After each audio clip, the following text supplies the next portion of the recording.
अस्सलाम वालेकुम फ्रेंड्स। आज मैं आपसे एक सवाल पूछना चाहता हूँ। क्या आप जानते हैं कि इंडिया की पेट्रोल अब पहली जैसी नहीं रही? और क्या आपको पता है कि 1 अप्रैल 2026 से इंडिया ने ई-20 पेट्रोल का इम्प्लीमेंटेशन शुरू कर दिया है? लेकिन सबसे बड़ा सवाल अब ये है, क्या ई-20 पेट्रोल आपकी कार या बाइक के लिए सेफ है? क्या इससे माइलेज कम होती है या इंजन खराब हो सकता है? और सबसे इम्पोर्टेंट इसमें ये है, why is the government of India promoting ई-20 पेट्रोल सो एग्रेसिवली? क्या इसके पीछे सिर्फ एनवायरमेंट प्रोटेक्शन है या फिर एनर्जी सिक्योरिटी, आत्मनिर्भर भारत या फार्मर इनकम का भी कनेक्शन है?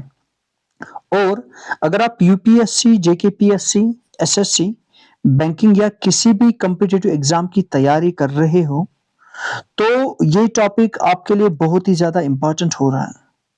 सो नेक्स्ट कुछ मिनट्स में आपको ई-20 पेट्रोल का कंप्लीट ओवरव्यू दूंगा। इसकी डेफिनेशन से लेके हिस्ट्री, एडवांटेज, इसके डिसएडवांटेज और गवर्नमेंट के कुछ इनिशिएटिव्स, ग्लोबल कंपैरिजन करेंगे और करंट स्टेटस इसका क्या है उसको भी हम यहाँ पे डिस्कस करेंगे। So everything in one video. So don't skip the video because एक छोटी सी इंफॉर्मेशन भी आपके एग्जाम या जनरल नॉलेज के लिए एक गेम चेंजर हो सकता है। तो चलिए स्टार्ट करते हैं। सबसे पहले हम समझते हैं कि ई-20 पेट्रोल असल में है क्या। तो यहाँ पे इसको समझने के लिए ई पेट्रोल एक ऐसा फ्यूल है जिसमें आप यहाँ पे देख सकते हो 20% एथेनॉल यानी कि C2H5OH और इसमें 80% आपको पेट्रोल दैट मीन्स गैसोलीन मिलेगा। तो इसको हम शॉर्ट में बोलते हैं ई-20 जिसमें 20% एथेनॉल आपको मिलेगा। एथेनॉल है क्या सर? एथेनॉल एक रिन्यूएबल बायोफ्यूल है, यानी ऐसा फ्यूल जो दोबारा प्रोड्यूस किया जा सकता है और एनवायरनमेंट के लिए रिलेटिवली क्लीनर माना जाता है। ये बनता किससे है? ये आपको शुगर केन जूस, मोलासेस, मेज यानी मक्की, ब्रोकन राइस से, जिसको डैमेज्ड फूड बोलते हैं, या एग्रीकल्चर रेसिड्यू जो भी इसका जो कूड़ा करकट निकलता है उससे ये बनता है और तैयार हो जाता है। इसका मतलब है कि सिर्फ क्रूड ऑयल पर डिपेंड रहने के बजाय इंडिया अपनी एग्रीकल्चर से भी अब आज का फ्यूल प्रोड्यूस कर रहा है। एथेनॉल का असल में है क्या? इसका हाई ऑक्टेन नंबर होता है, ज्यादा होता है ये नंबर, जिसकी वजह से कंबशन इसका जो जलना वो बेटर होता है, हीट इसकी बेटर होती है, जिसकी वजह से इंजन की परफॉर्मेंस इम्प्रूव हो सकती है और हार्मफुल एमिशंस बहुत ही कम निकलते हैं। तो अब हम बात करेंगे इसके बाद ईबीपी की, जिसका नाम फुल फॉर्म है एथेनॉल ब्लेंडिंग प्रोग्राम। देखेंगे ये क्या है। इस प्रोग्राम को गवर्नमेंट ऑफ इंडिया ने 2023 में लॉन्च किया था। इसका मेन ऑब्जेक्टिव था धीरे धीरे पेट्रोल के साथ एथेनॉल को ब्लेंड कर लेना। तो ये था इसका असल में मेन ऑब्जेक्टिव। सो इंडिया ने किया क्या? इंडिया ने 2022 में E10 that means ethanol 10% blend किया। किसके साथ? इस टारगेट को शुरू करने का एक प्लान बनाया था 10% एथेनॉल को अचीव करने का, और गवर्नमेंट ने इसको अचीव भी किया स्केड्यूल टाइम से भी पहले। सो अब गवर्नमेंट का टारगेट था कि पूरे इंडिया में ई-20 ब्लेंडिंग की जाए, जिसमें 20% का एथेनॉल, जो कि इन्होंने 1 अप्रैल से इस चीज को भी अब जो है इम्प्लीमेंट किया है। सो अब इसमें क्या है, नेशनल वाइड इम्प्लीमेंटेशन तो हो गया, रोल ओवर शुरू कर दिया गया। ये प्रोग्राम असल में आत्मनिर्भर भारत को सपोर्ट करता है और इसमें ये होता है कि नेशनल पॉलिसी ऑफ बायोफ्यूल जो 2018 में इन्होंने लाया था, उस अमेंडमेंट को उसको भी फुलफिल किया जाए। इतना ही नहीं, इसमें बहुत सारे और भी चीजें जैसे एनर्जी सिक्योरिटी, नेट जीरो 2070 और इंडिया का जो पेरिस क्लाइमेट एग्रीमेंट था, उस उन कमिटमेंट्स को भी पूरा ये करता है। तो कहने का मतलब कि हिंदुस्तान इससे बहुत सारे टारगेट्स को अचीव करने जा रहा है। आप समझेंगे कि इंडिया को इसमें लाने के मेन पर्पस क्या है और ऑब्जेक्टिव क्या है। पहला पर्पस है सर, वो ये है, क्रूड ऑयल इंपोर्ट जो इंडिया करता है बाकी मुल्कों से, जैसे ईरान से आपने देखा ही होगा, या कभी-कभार रशिया से या और भी जो हमारे गल्फ कंट्रीज़ है वहाँ से, उसको थोड़ा-सा कम किया जाए। और दूसरा फ्यूल कास्ट को कंट्रोल किया जाए और रिड्यूस किया जाए, जो कि अभी तक तो नहीं दिख रहा है क्योंकि कास्ट अभी भी सेम है आफ्टर यूजिंग दिस और we can say implementing this E20।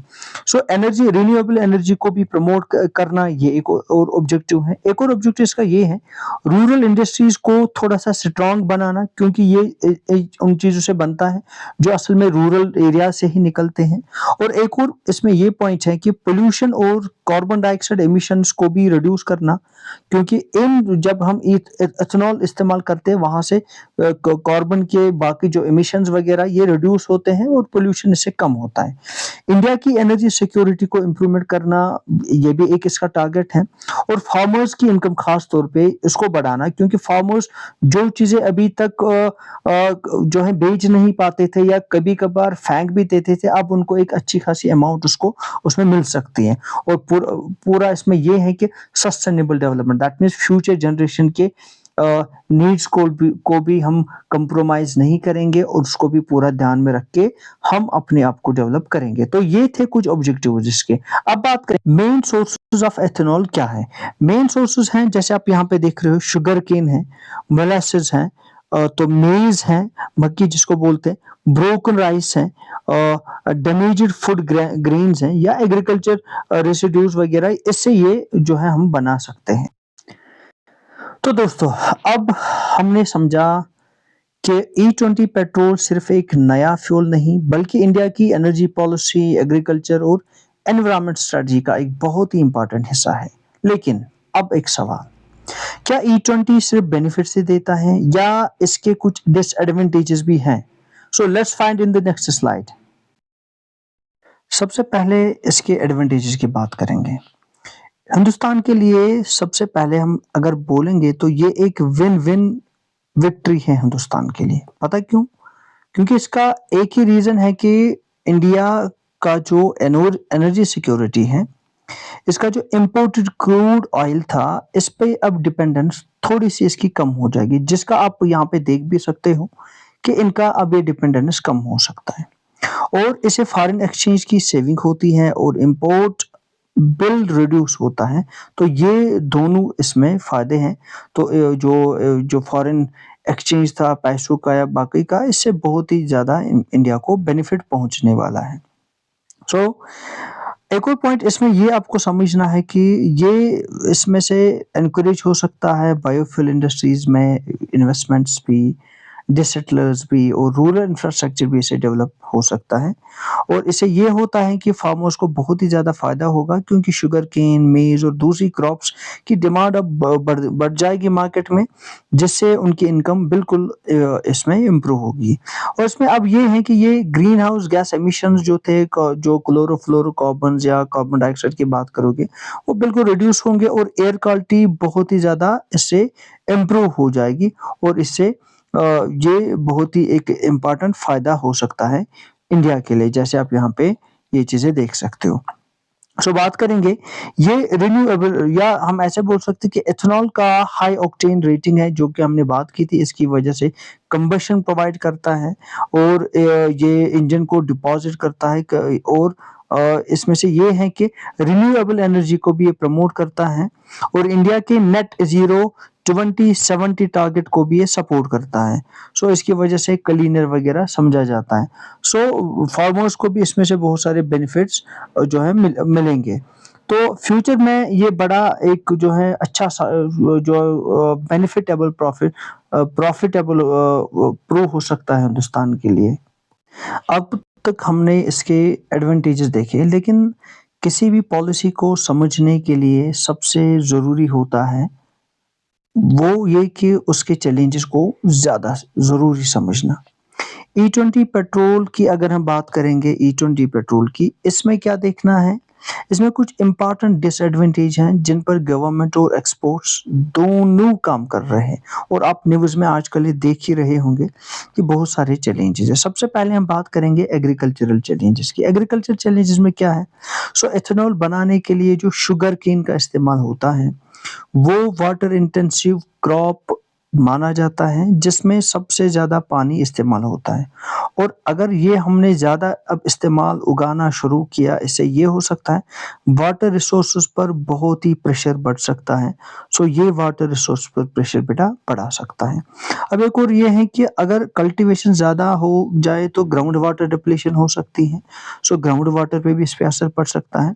इतना ही नहीं, एक बहुत ही इम्पोर्टेंट सवाल ये है, वो ये है कि इसके साथ फूड वर्सेस फ्यूल डिबेट, ये बहुत इंपॉर्टेंट है इसमें, इसको नोट डाउन कीजिएगा। फूड वर्सेस फ्यूल डिबेट भी जुड़ी हुई है। अगर ग्रेन्स इथेनॉल के लिए यूज होंगे तो क्या फूड अवेलेबिलिटी और फूड प्राइसेस दोनों पर असर पड़ सकता है? हाँ, बिल्कुल पड़ेगा, क्योंकि अगर वहां से डिमांड ज्यादा रही फ्यूल बनाने के लिए तो यहाँ पे हमारा जो फूड है उसका जो प्राइस भी बिल्कुल बढ़ेगा। सो इस वजह से फूड सिक्योरिटी जो है इसमें भी एक बड़ा कंसर्न हो सकता है। अब देखेंगे थोड़े से टेक्निकल चैलेंज हैं क्या, इस पे आज बहुत ही बात है और इससे हम डायरेक्टली मेरे ख्याल से सब जुड़े हुए हैं। अगर बात करेंगे हर ओल्डर कार, जो हमारे ओल्डर व्हीकल्स हैं और मोटर साइकिल जितने भी है, बाइक हो स्कूटी हो, E20 के साथ फुली कंपेटेबल है ही नहीं। अब इसमें क्या होता है, एथेनॉल अगर जो हम देखेंगे मॉइस्चर ऑब्जर्व करता है, ज़्यादा से ज़्यादा मॉइस्चर को एब्जॉर्ब करता है, जिससे स्टोरेज और ट्रांसपोर्टेशन में बिल्कुल दिक्कत और प्रॉब्लम्स आती हैं। अब क्या होता है यहाँ पे, पुरानी गाड़ियाँ जितनी भी हैं उनके रबर सील्स, प्लास्टिक कंपोनेंट्स या फ्यूल पाइपलाइनें जो है ना, वो वक्त के साथ-साथ इस एथेनॉल की वजह से डिटेरियोरेट या पूरी तरह डैमेज होती हैं। सो इसमें क्या होता है, क्योंकि इससे क्यों? क्योंकि एथेनॉल का जो एनर्जी कंटेंट है ना पेट्रोल से, वो थोड़ा कम होता है। इसकी वजह से व्हीकल जो है 3 से लेके 7% तक माइलेज को भी कम करते हैं।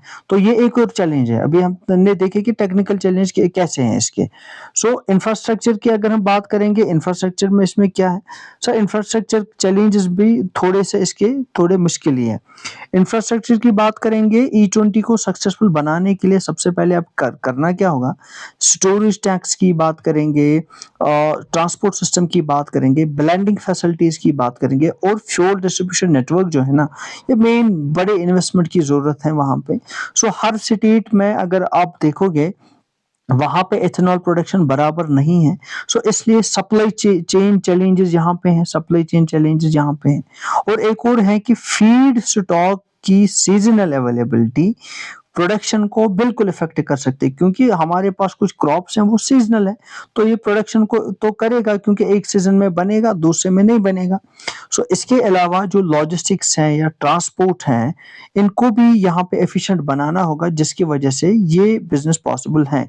सो जैसे हमने यहाँ पे अभी देखे हैं कि इसमें कुछ और जो हमने देखे थे कि कुछ कंसर्न्स हैं, वो हम फिर से यहाँ पे देखेंगे कि इसमें कुछ जो कंसर्न है, आप मुझे 1 मिनट दीजिएगा। तो मोटा-मोटा हमने यहाँ पे ये समझा कि इसमें सबसे पहले माइलेज में 3 से लेके 7% तक का जो है गिरावट आ सकता है, और इसमें ये है शुगरकेन की वजह से वाटर कंजप्शन की प्रॉब्लम हो सकती है और फूड प्राइसेस की जो प्रॉब्लम हो सकती है, और फ्यूल का कास्ट पे भी इसमें असर पड़ सकता है। अब बहुत ही इम्पोर्टेंट इसमें ये है, वो है फूड वर्सेस फ्यूल डिबेट। इसमें क्या है, इसमें आपको समझना है कि पॉजिटिव साइड ये है कि सरप्लस एग्रीकल्चर प्रोड्यूस का इस्तेमाल होता है, लेकिन फार्मर्स को एक्स्ट्रा इनकम मिल सकती है, रूरल इकोनॉमी स्ट्रांग हो सकती है। लेकिन कंसर्न ये है कि फूड ग्रेन्स का डाइवर्जन जब हो जाएगा तो फूड प्राइसेस और एग्रीकल्चर रिसोर्सेज पर बिल्कुल प्रेशर पड़ेगा। तो इससे एक्सपर्ट्स का अब ये कहना है कि E20 की लॉन्ग टर्म सक्सेस तभी पॉसिबल है जब एनर्जी सिक्योरिटी या फूड सिक्योरिटी या एनवायरमेंटल सस्टेनेबिलिटी, इन सब के बीच में एक प्रॉपर बैलेंस हो। तो अब देखते हैं नेक्स्ट स्लाइड में हम गवर्नमेंट ने इन सब चैलेंजेस को सॉल्व करने के लिए क्या इनिशिएटिव्स लिए हैं। इंडिया ने इथेनॉल ब्लेंडेड पेट्रोल प्रोग्राम यानी 2023 और नेशनल पॉलिसी ऑन बायोफ्यूल्स यानी 2028, ये दोनों, इसमें क्या किया है, इसके ज़रिए एथेनॉल प्रोडक्शन को प्रमोट किया है, जैसे हमने इससे पहले इस वीडियो में देखा है। गवर्नमेंट ने डिजिटल सेटलर्स और 2G एथेनॉल प्लांट्स या फ्लेक्स फ्यूल व्हीकल्स को सपोर्ट कर रहा है आज तक, और साथ ही अवेयरनेस कैंपेन्स भी चलाए जा रहे हैं। सो अगर ग्लोबल कंपैरिजन देखें तो सबसे पहले जो ब्राज़ील की बात करेंगे, ब्राज़ील E27 से E100 ब्लेंड हो गया, दैट मीन्स 100% अब वहाँ पे एथेनॉल ही चल रहा है, वहाँ पे और जो है बायोगैस का जो सॉरी ये गैसोलीन का इस्तेमाल नहीं होता है। यूनाइटेड नेशंस ने E10 से स्टार्ट किया था and now they are reaching at 85, same Thailand E20, Canada E10 और इंडिया ने अब जो है E20 पे अब इंडिया आ चुका है। तो ये रहा नेशनल वाइड। तो कंक्लूजन इसका ये है कि आखिर में E20 पेट्रोल सिर्फ एक फ्यूल नहीं बल्कि एनर्जी सिक्योरिटी, फॉर्मल वेलफेयर है, क्लीनर एनवायरनमेंट है, आत्मनिर्भर भारत की तरफ एक बड़ा कदम तो है ही। हाँ, इसके कुछ चैलेंजेस हमने देखे हैं लेकिन सही पॉलिसीज़ और टेक्नोलॉजीज़ के साथ इन्हें दूर किया जा सकता है। अगर आपको ये वीडियो इन्फॉर्मेटिव लगी तो ज़रूर आप इसको शेयर कीजिएगा और सब्सक्राइब चैनल को कीजिएगा अगर आपने अभी तक नहीं किया है। तो नेक्स्ट वीडियो में आपके साथ मिलते हैं जो कि बहुत ही इन्फॉर्मेटिव वीडियो हो सकती है आपके लिए। तो तब तक के लिए आप इजाज़त दीजिएगा, तब तक के लिए अल्लाह हाफ़िज़।